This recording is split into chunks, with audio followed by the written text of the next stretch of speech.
All right, well, good evening, everybody. Welcome to another episode of my GEMP game review series. I am your host, Chris Goglin. Thank you very much for tuning in this evening.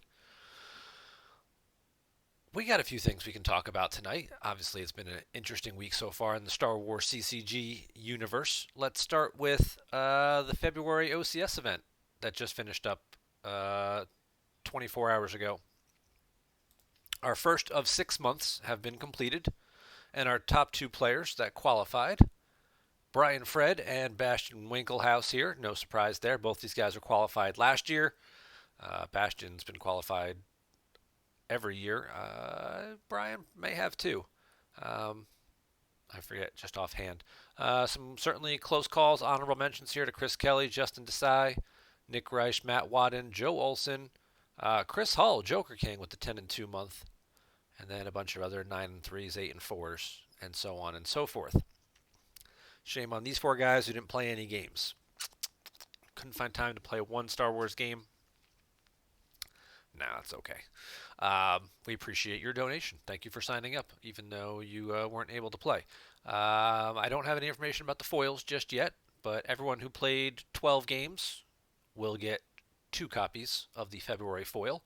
If you played at least 8 to 11, you get 1 copy of the foil. So looks like 40, 50, 60, 70-ish people, give or take. 68 people or so are going to earn themselves a foil slip for this month. So congratulations to those. The first round of foils, the first wave, will be mailed out in June after month 3 of the OCS is completed. So we're doing February, March, skipping April because we've got some other events going on there. We're going to talk about those too. And then we're going to get into May for the third month. Then we'll have our first seasons of the year completed. We'll mail out the OCS foils in June for those 3 months combined, and then we'll start the second heat. July, September, October, I think, are the 3 months in question there. So the February event is over. March is already starting. We've already had a couple of games played. Casey's at the top of the leaderboard right now, 2-0, off to a good start. Casey was one of my 4 losses last month.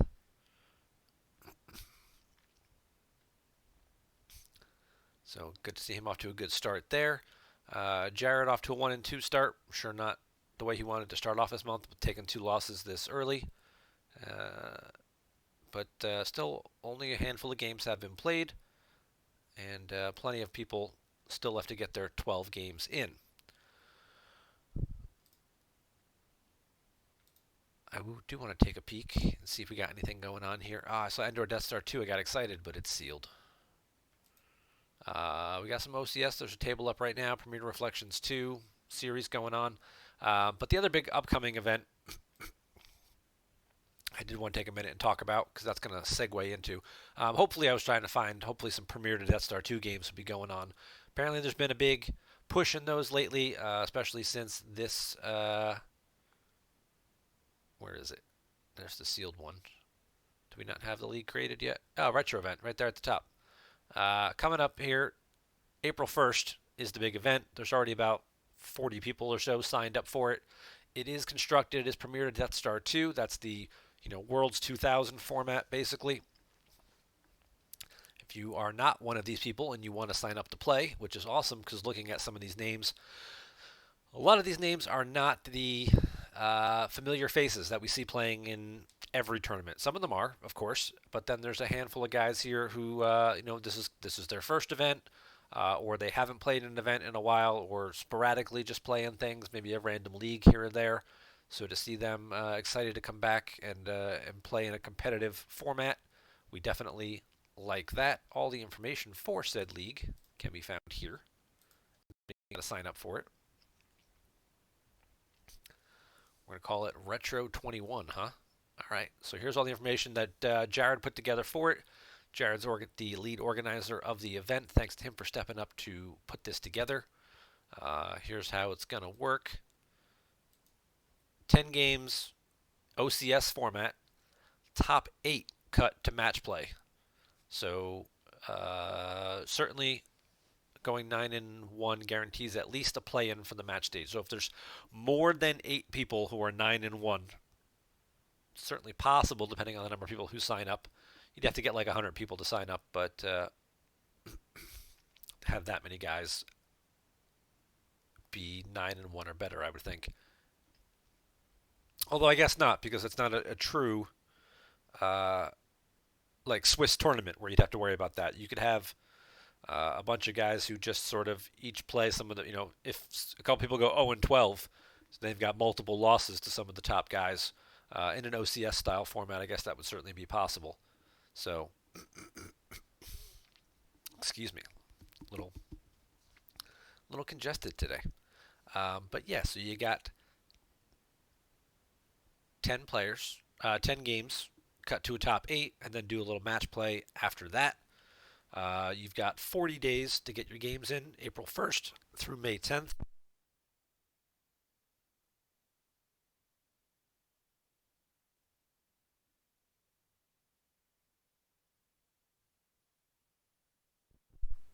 Excuse me. Um, and the best part, registration free. None. It's free. It's a free competitive tournament, which is awesome. And not only that, it's a free competitive tournament that gives out prizes. There's a whole separate little forum here for prizes for said tournament. Prizes. Look at what Jared's giving away here. A Japanese Devastator. Mint condition. That's worth a pretty penny, especially to the right people. Uncut sheets. Uncut sheets. Very excited to start giving out some of those again. We haven't done that in a while. They're not the easiest thing to ship, but it's easier to just ship them to people for winning events rather than bring them to a live event and then have to have the issue of them trying to get it back home. Also, we'll be giving out some random ones. Gonna give out a few Death Star 2 starter decks, randomly given out. I've got a pile of played condition cards that will be given out. Top 8 finishers. These are the new 2021 top 8 foils. It's the Ice Plains and Ray's Encampment. I think we showed off the ones for last year. Let me see if I still have them handy. Oh, you know what? They're in the other box. It was Tantive and Conquest were the AIs for 2020, given out to the top 8. Let me see if I have them right here, actually. I do have them right here. So it was an AI of the Conquest. Ooh. You know what? Let's make this a little bigger for a second. AI of the Conquest. And the other one is the Tantive 4, which I think is pretty cool.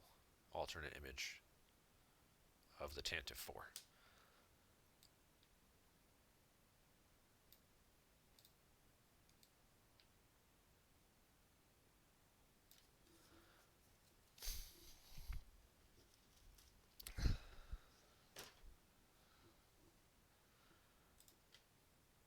Those cool Reflection 4 booster packs that we gave away to all the world's participants, they will be redos of them. The unlimited version basically doesn't have the signed cards by Warren Holland in them because we don't have signed cards by Warren Holland to continue to keep giving away. Also get some trophies. All players who play the 10 games get a white border foil V-slip. Cool stuff there. And you also get a GEMP booster pack, which will have 4 alternate image virtual cards out of a possible 10. I think I just got one of those. Maybe I'll see if I can open it so we can see what's in it. I think I got one of those for the GEM PC or something. We'll check that out in a second if I can. But I did make an announcement that I would be adding to this prize pool. And there are 2 things that I'm adding to this prize pool. So, being that this is the World's 2000 event, I had this idea that how cool would it be if we got the 2000 world champion to sign a bunch of cards that were in his championship winning decks, and then we gave those out to people as prizes as well. Everybody would get at least one card. Possibly they would all get two, depending on how many people sign up and how many cards we had for him to sign. And so I reached out to the 2000 world champion, Matt Sokol, and pitched him this idea. And being the Hall of Fame caliber guy that he is, his immediate response to that, without hesitation, was absolutely. Send me however many cards you want. I'll sign them. You know, even if it's some commons and uncommons, I probably have them lying around here. Don't worry about it. I'll sign some of them. Just don't. I don't have like 15 X-wings lying around that I can sign all those. But yeah, I'll absolutely sign a bunch of cards and send them back to you guys so we can hand them out as prize support. So in addition to all of this other wonderful stuff, you could get some pretty cool cards signed by the 2000 world champion Matt Sokol. And I thought that was pretty cool. And thanks to Matt for doing it. I'm going to try not to get carried away. But, literally I started pulling cards from his light side deck, from his dark side deck, to send to him to sign. And then I realized, I got like 150 cards here. And that might be a little too aggressive. So I might have to thin that out a little bit. But of course, thank you to Matt for agreeing to do that.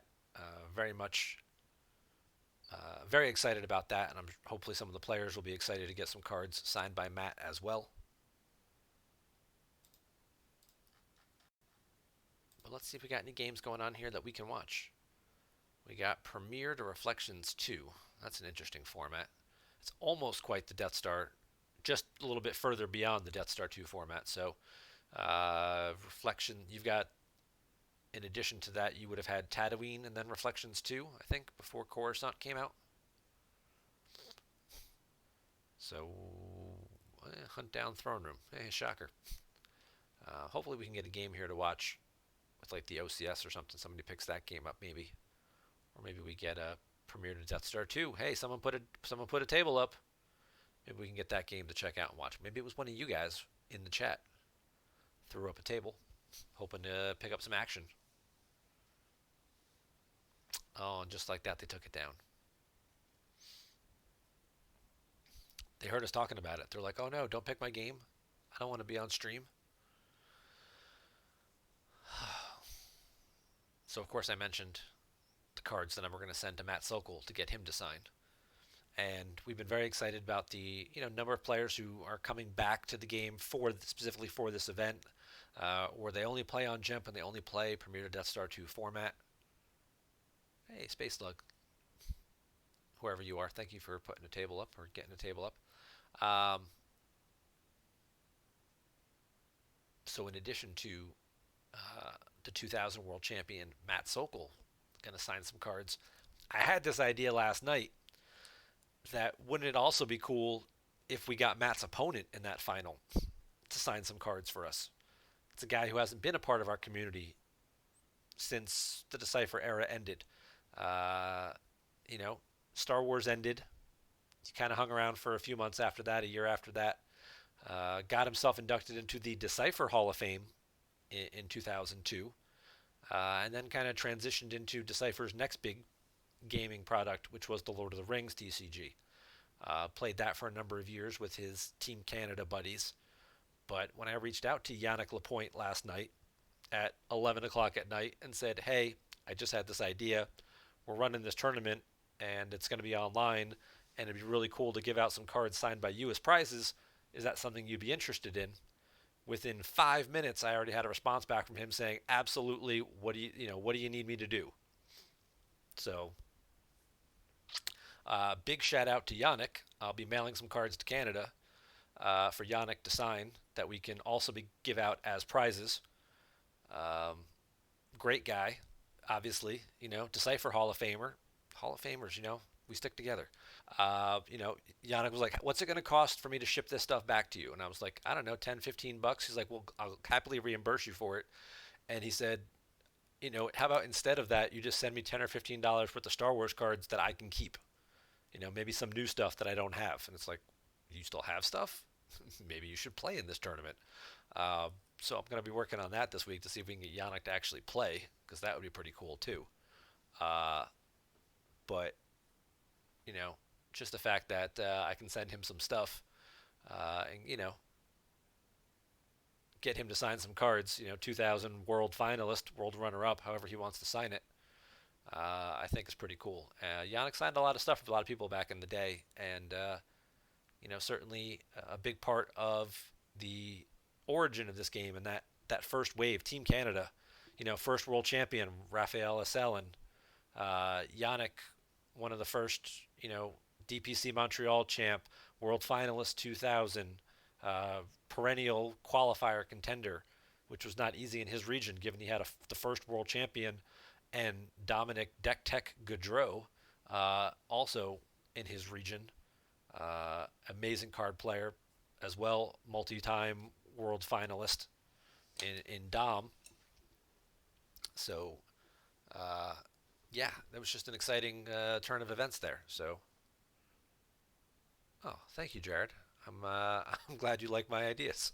So we're gonna get some of that stuff here, but all right. So what do we got? We got this Watto's Cube. We got some casual games. Might just have to just jump in. Oh, here we go. Premier to Death Star 2. Bam. That's what I was hoping for. What do we got? We got Monkey Ties against EBO. That seems like a classic matchup, right? So we start in mob points to pull Wakeli Moo. Wakeli Moo gets pulled by mob points. Right there, bam. Then you go into Sign Our Fleet system. You retrieve a force every time you deploy a tie. And then once per turn, when you lose a tie, you send it to your use pile. It's an awesome thing to run offset your course because you take no battle damage at the Death Star. So if you're trying to get around battle plan, you just deploy a tie to the docking bay. You deploy a tie to the docking bay, retrieve a force. When they come and battle your tie and try and kick you off your battleground, you just send it to your use pile. You take no battle damage, and you force them to keep battling you. The downside, of course, to that is if they have to draw their fire out every time they do, you lose a force. They retrieve a force. Ishi Tibbs. Oh, we're playing Ghetto EBO. The old Ghetto Swad deck.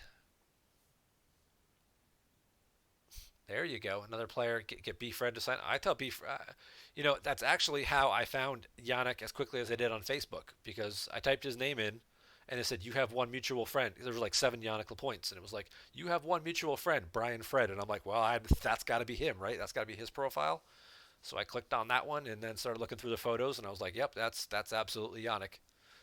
So, uh, yeah, we'll be sure to pass that along to Mr. Brian Fred. So, what do Ishi Tibbs do? Well, during your draw phase, place one card from your hand on bottom of used pile to draw a card from reserve deck. So take a card from hand, put it on the bottom of your used pile, kind of like Virtual Forlom does, but it's only during draw phase. So it's not any time. Because even Decipher knew you had to leave somewhat type of restrictions on that, at least for a while, until they made 3PO. All right. So he pulled this Death Star site. Don't know why he picked the control room.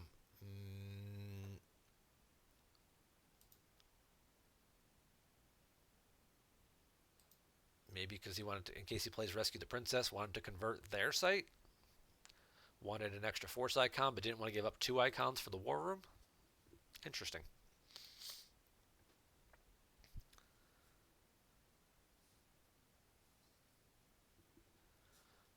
Lightside started the signal for a new secret base to pull your echo locations. So they got their 2 echo locations out. Next turn they'll pull the docking bay along with EBO. You're probably going to see a bunch of X-Wing swarms here, I would think. In this particular version, you don't really have the wherewithal to set up and have a matching pilot thing. Usually it's just a bunch of random ships and you kind of just wing it on power. Of course, the downside to that, especially when you're playing against TIE interceptors, is then you get into the SFS versus X-Wing laser cannon situation here. certainly a slower start to these Premier Death Star 2 games. There's not all these as many automatic pulls. Death Star 2, Special Edition kind of started it with the objectives and being a little bit more consistent with things that you could pull. Actually, probably a little bit earlier than that. I mean, Dagobah started it pulling the sites. Jabba's Palace pulling the Jabba's Palace sites, getting your locations out consistently every turn. So there were inklings of those mechanics, but they certainly started to speed them up a little more with the objectives in Special Edition and going for more of the theme type decks. And then as it kind of played into getting multiple starting effects, you got mob points to pull a system, plus give you force activation at docking bays, which Imperial Arrest Order pulls your docking bays. Kind of became the staple activation platform for a lot of decks. You would just run those two platforms. Get docking bays, deploy guys to docking bays, get extra force activation. So your 1-0s become 3-0s, or your 1-1s become 3-1s or 2-1s when your opponent comes there to battle you still. So you get some strong activation early on in the game. And as we all know, the more force you activate, the earlier you activate it, the more you can do and the more pressure you can put on your opponent. So there's the docking bay. There's the third Ishii Tib. So he's got 3 Ishii Tibs on the table. They are triple dot, which that's the limit that he can have in play. Usually a deck like this, they'll run 3 or 4 Ishii Tibs, and then probably 2 or 3 of the Nar Shaddaa Wind Chimes, which will pull them out. Plus, at some point in the game, it could also let you retrieve for them.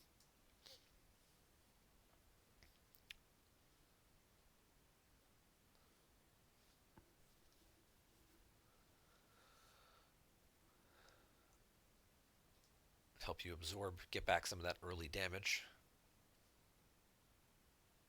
So now we've got EBO out.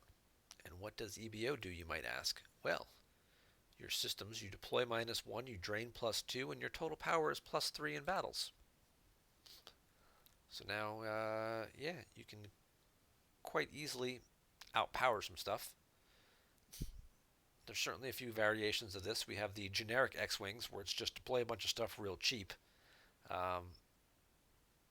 Some decks you'll see use Incom Corporation, which deploys on a Rebel base location, which you've got access to with all of this stuff here.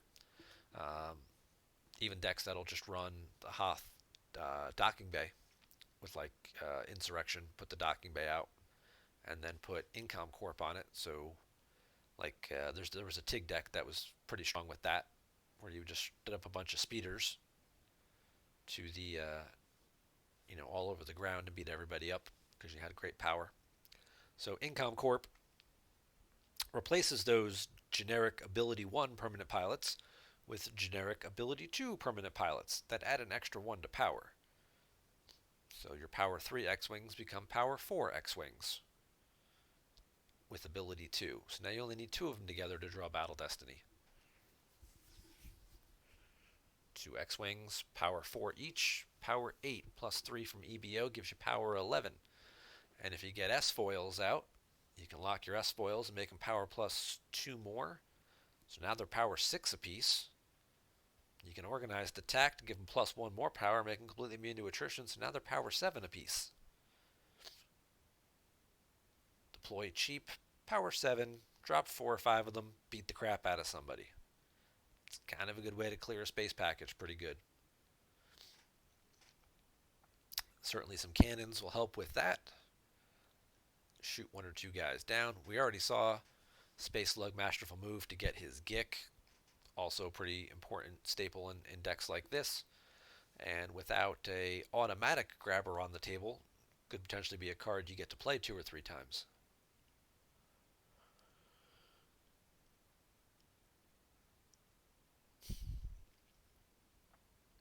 Another card that doesn't always hit the table every game is Battle Plan. Somebody actually has to play it. It's not hidden under a shield anymore. Lost Home did get it into play.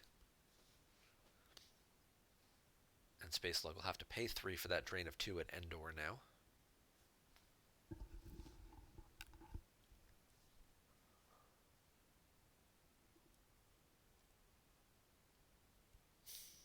But Lost Home's not really all that far behind here. He's taken a couple of early drains, but he got himself set up. Now he's kind of in a position where he can really find a way to maximize his damage.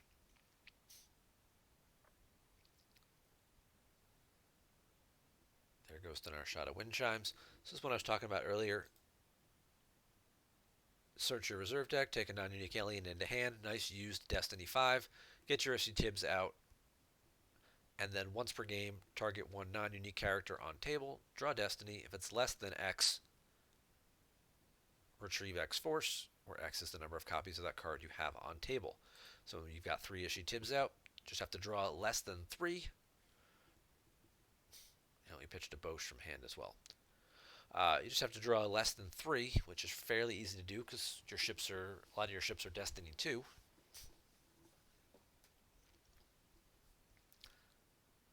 And then you get to retrieve 3 Force. Alright, so we got a Dreadnought coming to Endor to back that up because now he knows the potential Lost Tome can put out. Lots of cheap ships and really, cycling through some cards here. And with the Ishi Tibbs out, he can certainly set up some Destiny for later in the game. So he drops a Dreadnought. He drops a TIE Interceptor. The Interceptor then triggered Sinar, which would allow him to retrieve a Force if he had a Lost Pile, which he doesn't. His third effect he started was Resistance. That could come into play if he can get the 3 Battlegrounds. This does count as a Battleground. 2, possibly a third system or something somewhere. Lost Tome's got Dagobah. Okay. It's a system you can't force drain at. It's a curious play. Obviously, you can do that to get the hut. If you get it early enough and some extra activation, not 100% sure you need it in this type of game. You're giving yourself 1, 2, 3, 4, 5, 6. One for you is 7. Plus, you're going to play at least 2 Battleground systems to drain at, right? 8, 9, 10, 11. And a deck that deploys everything fairly cheaply and puts a lot on the table as well. So I don't know that you necessarily need this little package, but we'll see where this goes.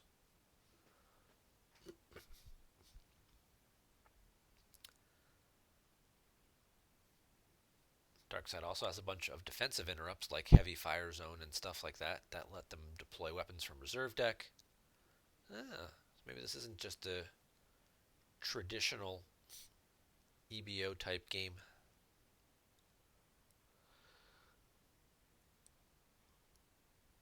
We've got a Premier Obi-Wan. He's immune to less than 5. Certainly helps get around battle plan. And then he's just going to draw a bunch of cards. And then he'll Ishi Tib 3 times. Put back 3 cards on the bottom of his deck.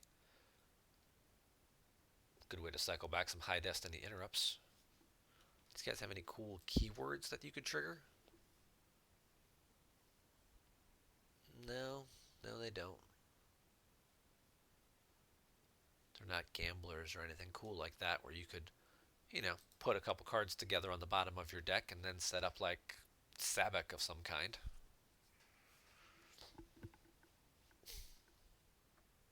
I'm sure you could find another guy to add to the deck to do the same thing. Just another way to cause some force loss. Put a 6/5 together quite easily and set up a perfect and cause 2 card losses.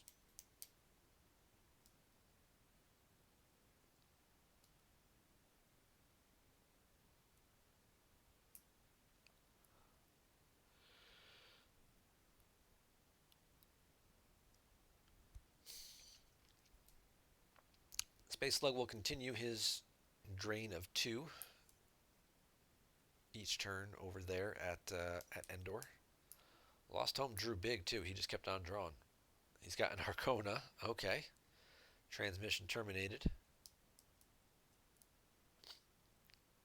The Arcona is an interesting card that, again, sometimes in this format we do get to see. May move away from a battle at same site as a react. Kind of annoying little mechanic because you throw them down, they get around battle plan, and then when your opponent comes to battle you to get rid of them, they just react away to one of these other shielded sites and things like that, or to the other adjacent site. They've participated in a battle for the turn, so they can't be battled again. And then on your turn, you just move them back in front of them, block the force drain or whatever, satisfy battle plan potentially,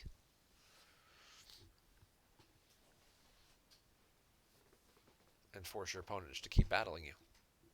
Kind of annoying. It's even worse when you combo them up with Order to Engage.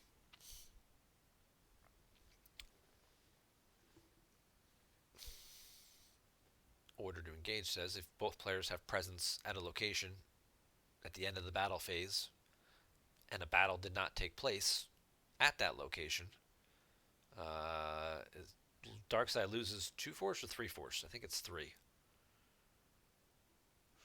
for not battling. So essentially, what you'd have, like, say you had an Arcona here. Say these were Dark Side characters, and they occupy all of your sites. You deploy your Arcona, they have to battle you to trigger Order to Engage, otherwise they lose 3 force. When they do, you just react and move in front of their other guys. And now they can't battle you because you were already in a battle, but they still have to lose force because you both have presence at the location. So, Order to Engage, another one of those evil cards that was rightfully shielded on defensive shields because it's just it's a non-interactive abusive strategy, and there weren't enough things at the time that canceled reacts. So there are a few things though, so they can certainly get blown up pretty good if your opponent has a way to cancel the react. Sense being one of them, but there's lots of answers for sense.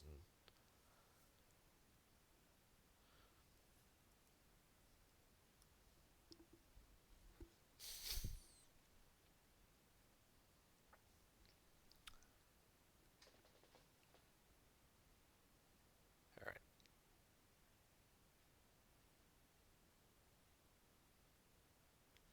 it's kind of the big turn here for Lost Tome. He's got to make something happen here. Darkside's got a pile of force saved.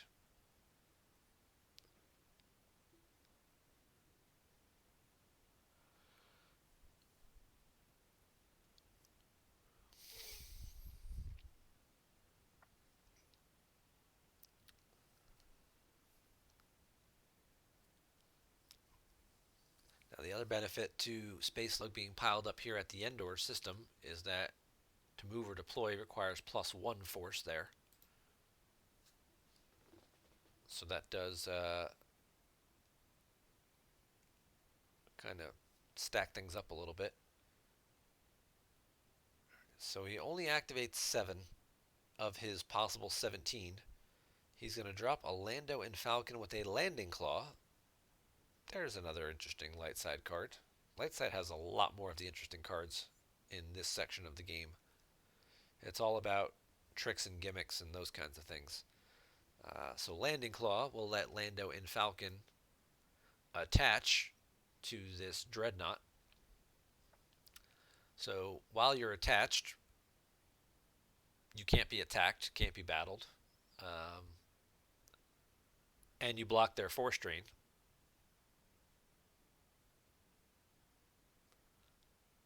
So you block their drain, so you're not taking damage. You detach during your control phase. You can detach, so that way you can drain for free with battle plan, and then you just reattach, so they can't battle you and beat you up.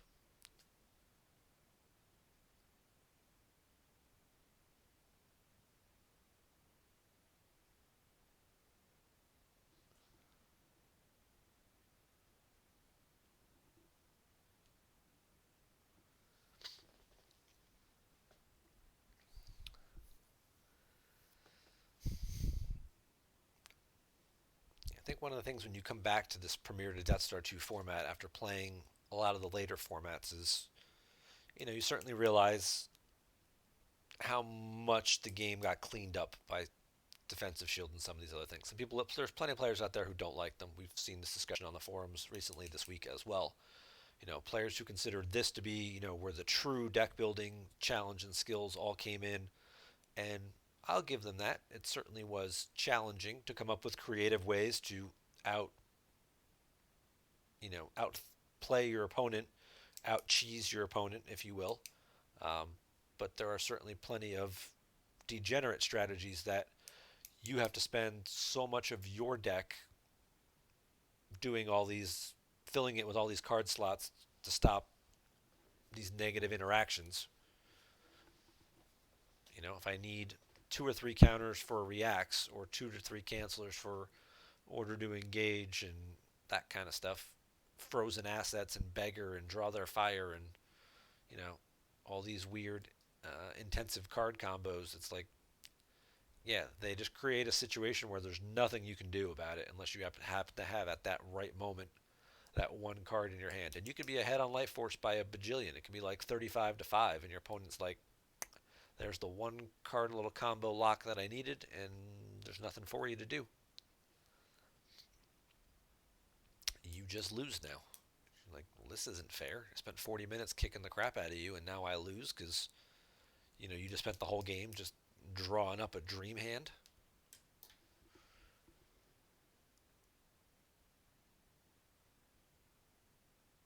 So, but it's fun. It's a fun alternative. It's a fun change of pace sometimes.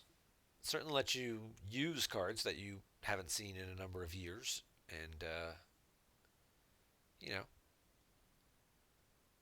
I don't think I can play this format like all the time, but I mean, I did for a while, but that was 20 years ago when I had an unlimited free time, right? So Lost Home now has half his deck in his hand. He's got 20 cards left down, 15 in hand. He can activate up to 18. He basically can activate all of it at this point. He's got the biggest drain blocked. His opponent put out another system to go to with just his little tie Vanguard. That's a tie we probably haven't seen much. You may deploy cards to same system or sector as a react, and he happened to save 16 force. So he's just going to plop this Vanguard down here, and what's the worst that could happen? His opponent drops a couple of ships to battle him. The instant the battle gets started, there you go. What's going to happen?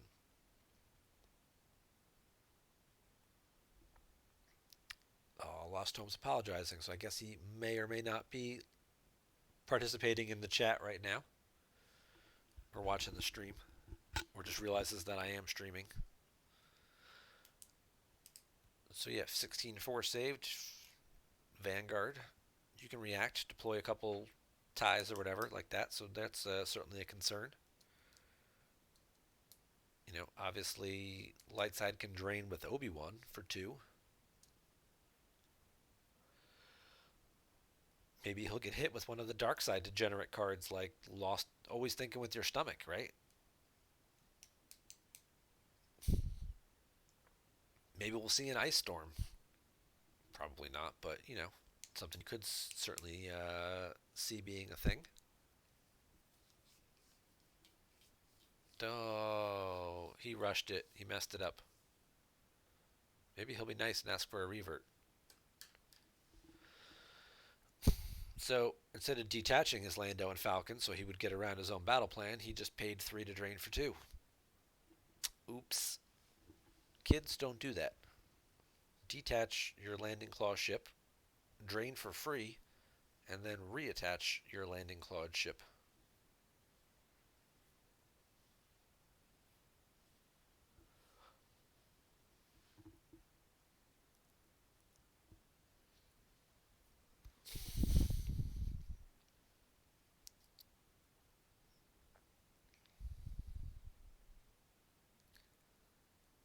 Hey, there's a big home 1.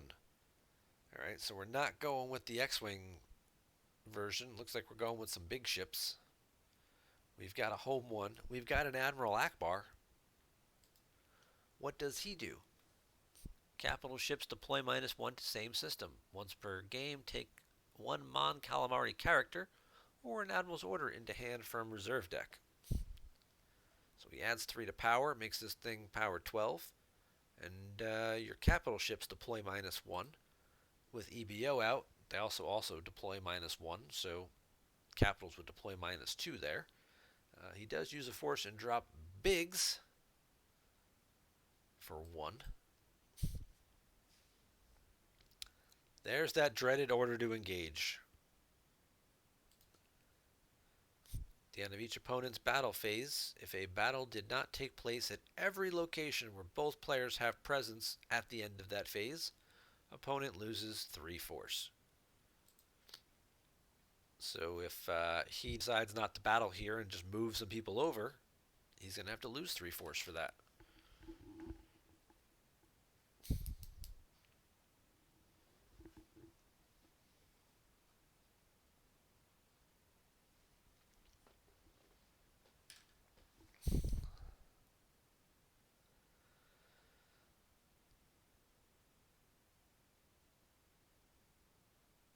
Now, of course, there is a card that cancels Landing Claw.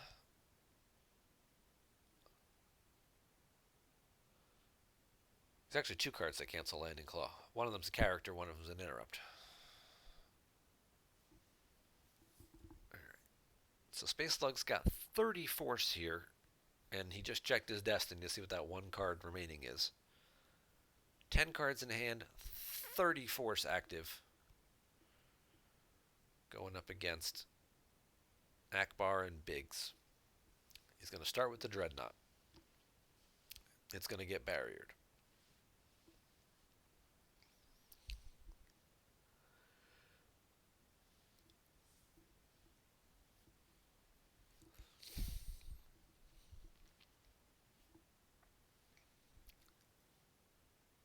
There's a TIE Interceptor. Deploys a TIE, retrieve a force. Get back one of those TIEs he lost to that Obi-Wan drain.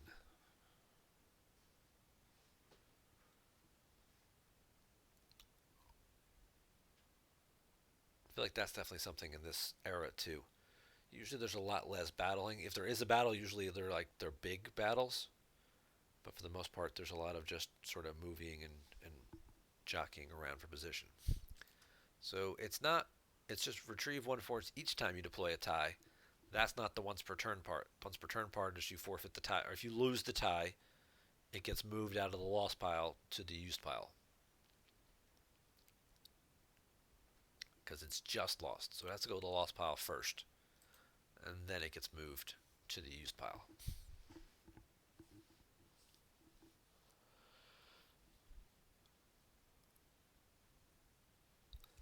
So he's got a variety of ties here.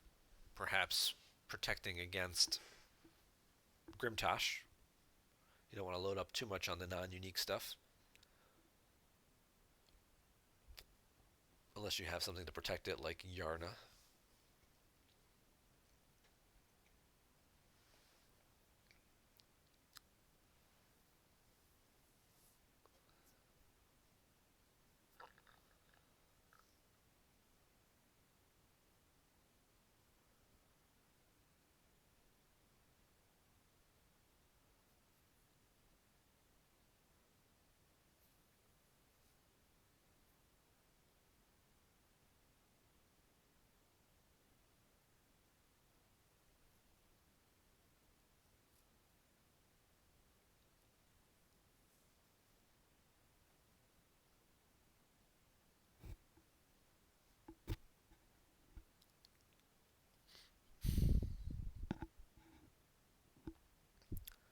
Hey, there's a lateral damage. The staple of all blowout cards. And Lightside's going to try and alter it immediately. He draws a 5. He draws a Hyper Escape, which is another good card that would have helped him out of this situation. Now, there is no tries on the table, so the altar's going to be lost, and he'll have to lose 2 force as well.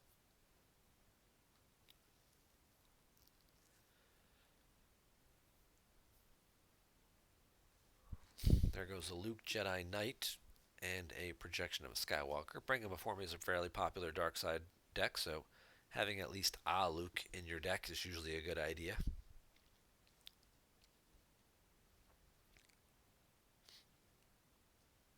The lateral damage did not work, so now Space Slug is not going to battle. He's going to pass his turn. And now he's got to lose 3 forts because of order to engage. So he loses a tie cannon from hand, Kifix from his force pile, and the Emperor's shield from his force pile. The Emperor's shield and the Emperor's sword are interesting choices for because of Sinar, because they count as 3 ties. So when you deploy them, you can retrieve 3 cards.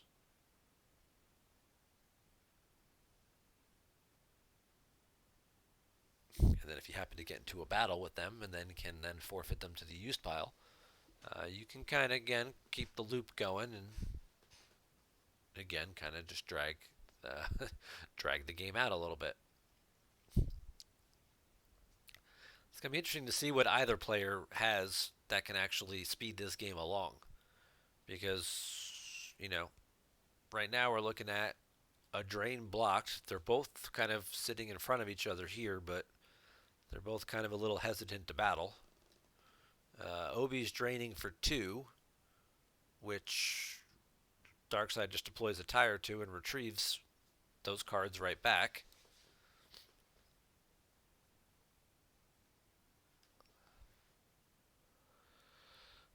Oh, we got Major Hashin, is what Akbar pulled. I believe he's the guy who cancels lateral damage, doesn't he? Yeah.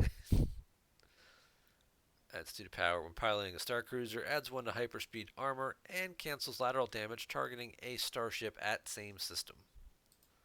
So because of oppressive enforcement, the lateral actually went to the used pile. So that's certainly floating around there again, and there's always the possibility he's running 2 copies of it. So you want to make sure to get the Major out and get him aboard that home one pretty quickly to stop that from happening again.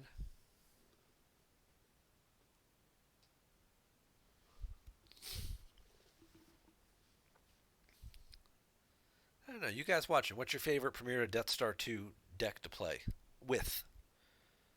What's your favorite one to play with?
For those of you watching this video later, nobody in chat answered.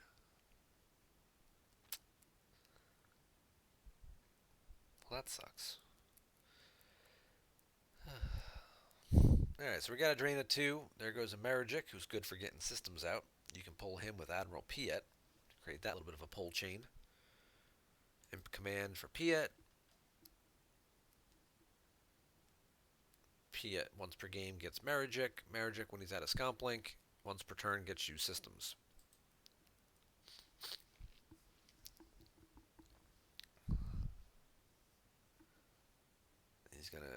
He gets Hashin out. We're gonna get a Destiny check.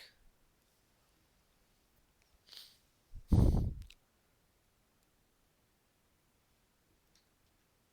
kind of in a situation here where it's like, what's your incentive? If you're light side, it's what's your incentive to battle. Dark side's just gonna, unless you're drawing multiple Destiny somehow, you're not really gonna win on power. Your opponent can react and deploy extra stuff. He's got a Mountain of Force save to do it.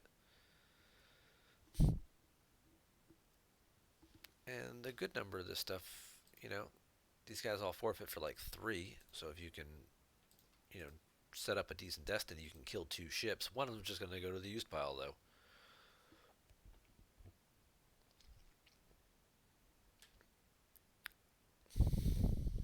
And if you're dark side, well, your only incentive and motivation to battle is to not lose force to order to engage.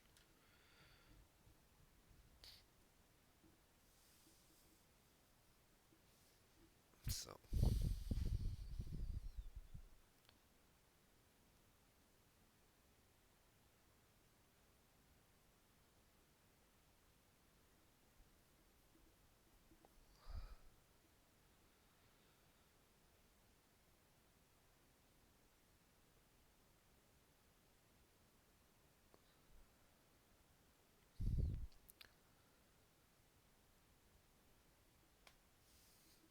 unfortunately, that is also the downside to this particular format. Is we get a number of these games where you neither side really has any motivation to do a whole lot,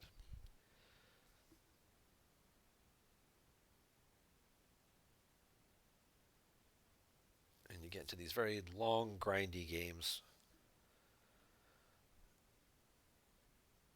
Sometimes you're just trying to run out the clock, right?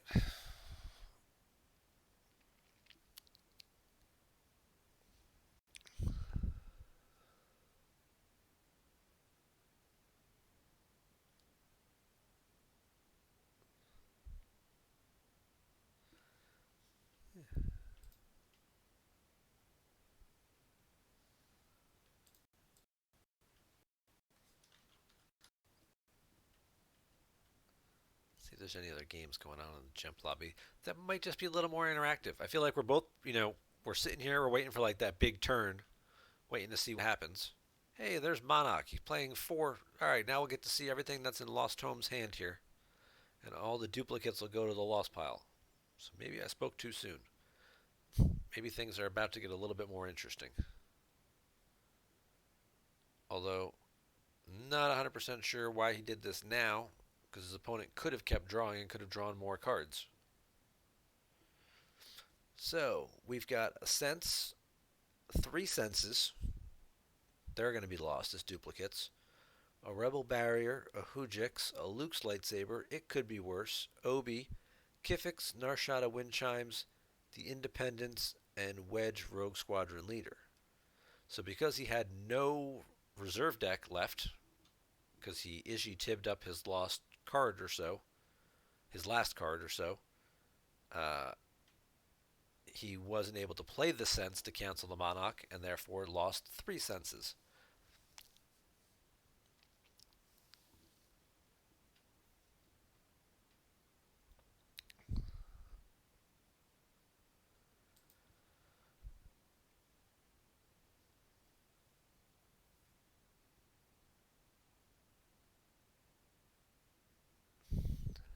We do have another Premier Death Star 2 game.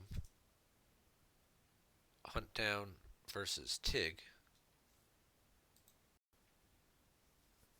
I'm going to pull that one up over on my other monitor for a minute. We'll see if that one happens to get a little more interactive. Because if Darkseid doesn't do something and have like some type of, you know, active battle here, this game's literally going to drag on for 40 minutes until one of them runs out of time. Maybe Lightside will run out of cards before then. But, Darkseid's just going to keep doing the tie loop, retrieving stuff.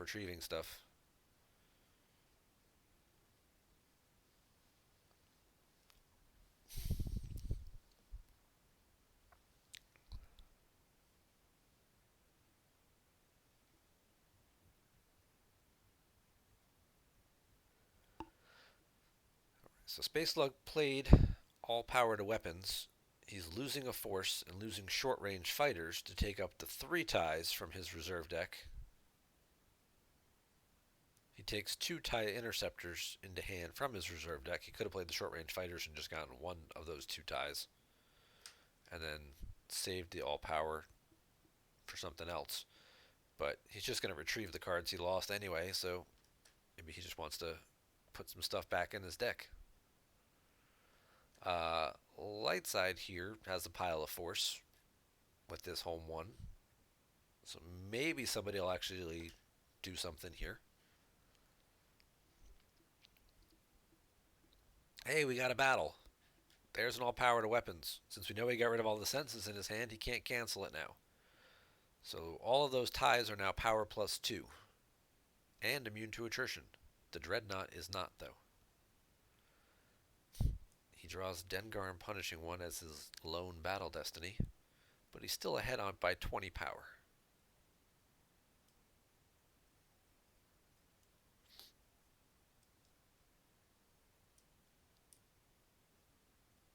So Lightside does draw 4, which either means Darkside's going to have to lose the Dreadnought or lose 2 ties. I would vote for 2 ties in this situation and then send one of them to the used pile. The Dreadnought's giving you more power because the Dreadnought makes each of the other, in addition to being power 5 itself, your ties present are each power plus 1 here.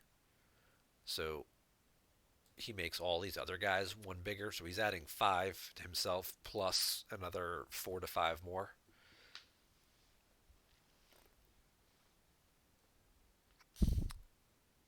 And Lost Home is just going to concede.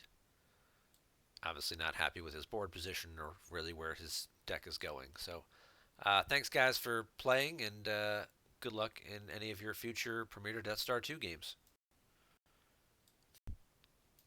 We're going to switch over to this game real quick. This one seems like it has potential to be a little more interactive. So, we got Tig, who's got Luke hanging out at the docking bay, and a bunch of dudes in the cantina. We've got an Elam on the table, recently coated.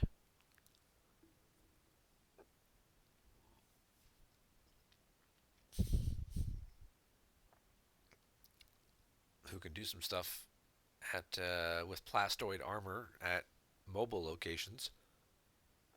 But they're also just power plus 3 at same site as an Imperial. So a Destiny 4 character who's potentially power 4 is not all that bad.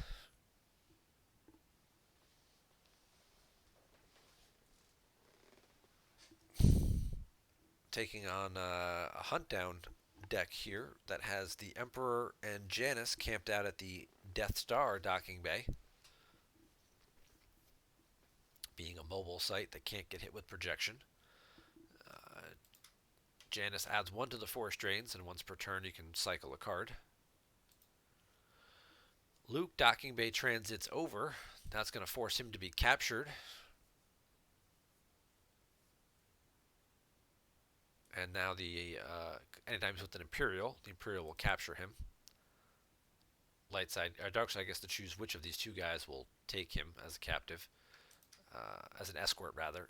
And then now, at the end of every Darkside turn, unless Vader is escorting Luke, Darkside has to lose 2 force. They're both losing to Visage, but now if Vader hits the table this turn, because Luke is now a captive, Darkside would not have to lose to Visage.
So Darkside went with IAO and MOP points, as we discussed. Pull docking bays, deploy guys to docking bays, get extra force activation.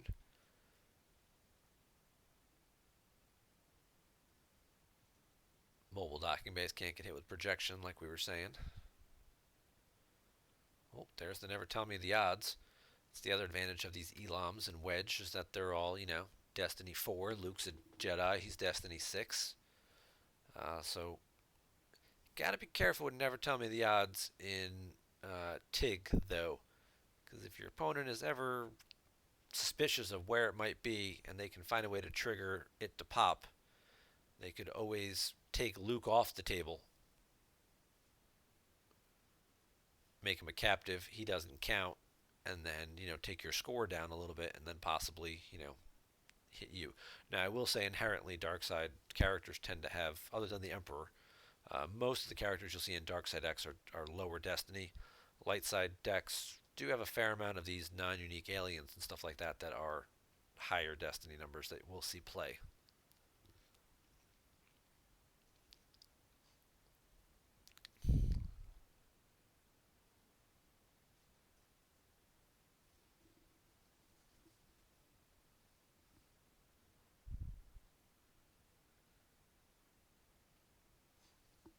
This particular card,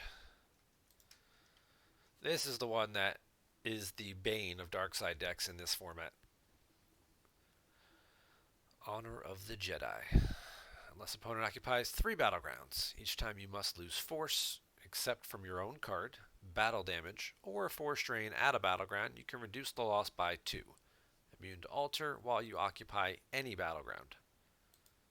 So all you have to do is occupy any battleground, anywhere, and Honor is immune to alter, and then Darkside has to get to 3 battleground locations in order to turn on a variety of sources of damage, whether it's Visage of the Emperor, whether it's occupation, you might have 3 battlegrounds covered that way. TTO, First Strike, little things like that that all cause damage. Limited resources, that kind of stuff. Honor subtracts from all of them. Search and Destroy. There's another one, which just is going to get automatically canceled because Vader's not out of Battleground. So, oops. That was a little mistake. He's going to try and revert and see if his opponent will let him fix that. Hopefully he will. So, Search and Destroy requires you to occupy battlegrounds with 2 battleground sites with characters of destiny less than 4. There you go. Mara Jade, the Emperor's Hand to the Cantina. With Dr. E. Now that's certainly something else that Darkside doesn't necessarily have going for it, is its lack, we'll say, of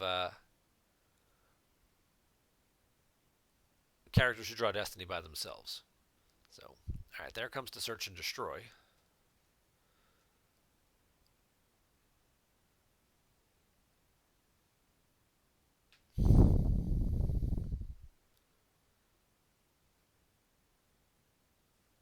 Docking may transit from here, I believe, is free, right? Yep, for free. So he spends his last force to initiate battle here. This could be interesting. Obviously, so he's going to swing at Wedge. He's got the highest forfeit, take him out of the battle. Then he's just going to try and draw decently, get a 4 or so, and possibly 4 recover Malos. 5 would get rid of both. But a 4 would at least get rid of, anything he really draws is going to get rid of somebody, but oh, there you go. It's a 1 and a 5. So that's going to hit Wedge. The good old doctor here will do some operating. Kick him out of the battle.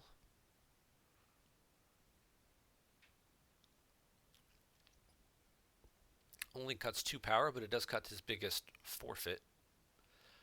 But here's the downside, and that's Dr. E only forfeits for 3. So If light side draws higher than that, they both could have to end up dying because you don't want to leave Dr. E just kind of sitting there by himself. All right, dark side did what it needed to do. It drew the 5. Light side draws a 4, so it's a tie for power. Doesn't have to stack a card, thankfully. But the 4 attrition, do you just clear the whole thing and get rid of everybody? If you do that, you lose your search and destroy. Not really going to do much good for you because of honor right now anyway, so... Oh, I take that back. Haha. Aliens are forfeit +1 because that's the Cantina text. So the Cantina in this case actually bites dark side in the ass, light side in the ass, their own Cantina text, making Dr. E forfeit +1. Yep, there you go. So Mara gets to live, search and destroy gets to stay in effect. But now what do? Vader goes there, flips Hunt down. You got to transfer him, but your docking bay transit from here is also free. So he could docking bay, transfer to Vader, and then docking bay transit the Emperor and Janice over here to Endor, and then that would give him his 3 battlegrounds, and then that would get around honor and cause search and destroy damage, as well as visage damage. There you go. That's a good turn by D. Byrne. It's a very good turn there. All because of the way those destinies lined up. Very good turn for him. Now he'll get a search and destroy damage. Now he'll get a visage ping. And he's not losing to the light side objective either.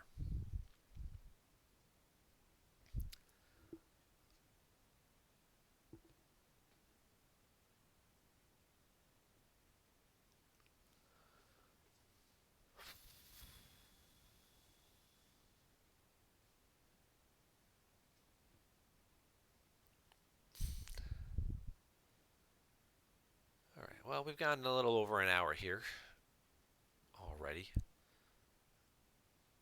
I think you guys get the point of this format, Premier Death Star 2. Hopefully you're seeing a few new things, giving you some deck building ideas. That'll help with you, for some of these upcoming events. A lot of leagues are also ongoing now. A lot of areas are starting up their leagues. We've got 7 or 8 league kits that have been purchased that'll ship out in April. And I know at least 1 or 2 of those areas are my personal league is running a Premier to Death Star 2 as our first event. Kind of a way to lead into the April tournament, and I'm sure some of the other leagues may follow suit with that.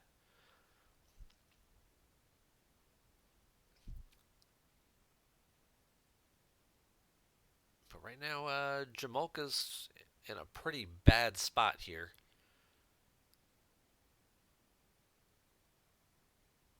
Because he lost the Visage. He's losing the Search and Destroy.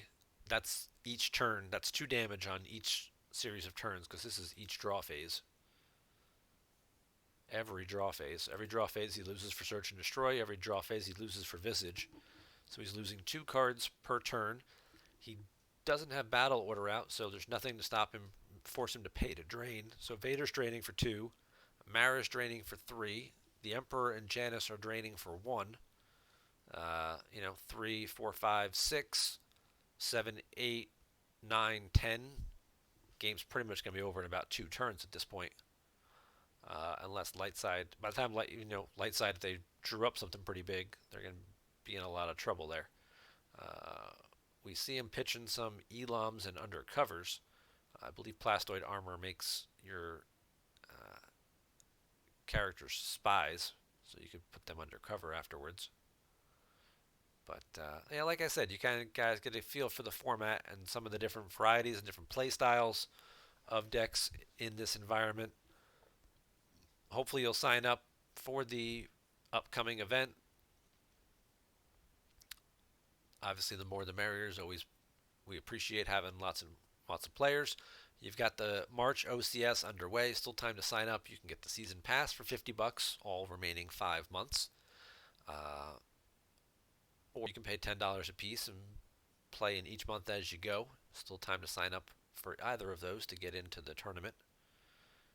And then in a little bit, in the future, we'll talk about the MPC being played online on GEMP again at the end of April. We'll get signups for that going pretty soon as well.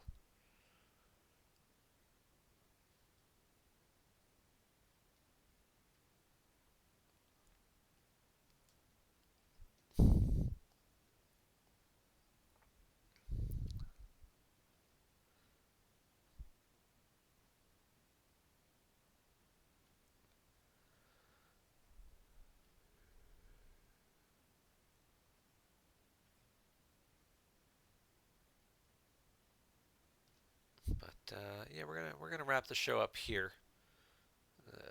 You guys can watch the rest of this game if you want on your own. But Jamalko's going to have one big move here, and I don't know he's got enough force left to pull it off. He's only activating 10, which is certainly troublesome and problematic, and he's just bleeding out way too many cards. So, thank you guys very much for tuning in tonight. I hope you had a good time with the show. I know I had a good time featuring some of these Premier Death Star 2 decks, and I'll be back next week, the week after. I don't know. Hopefully next week. And we'll jump into some more live games and go from there. But TK422? What? I haven't seen this guy in 10 years. Now we got Elams and all kinds of stuff. There you go. But the Elams are Destiny 4, so they don't turn off Search and Destroy. And he's still going to get bled out from Visage, so still in trouble. So, thanks for tuning in. You guys have a good night.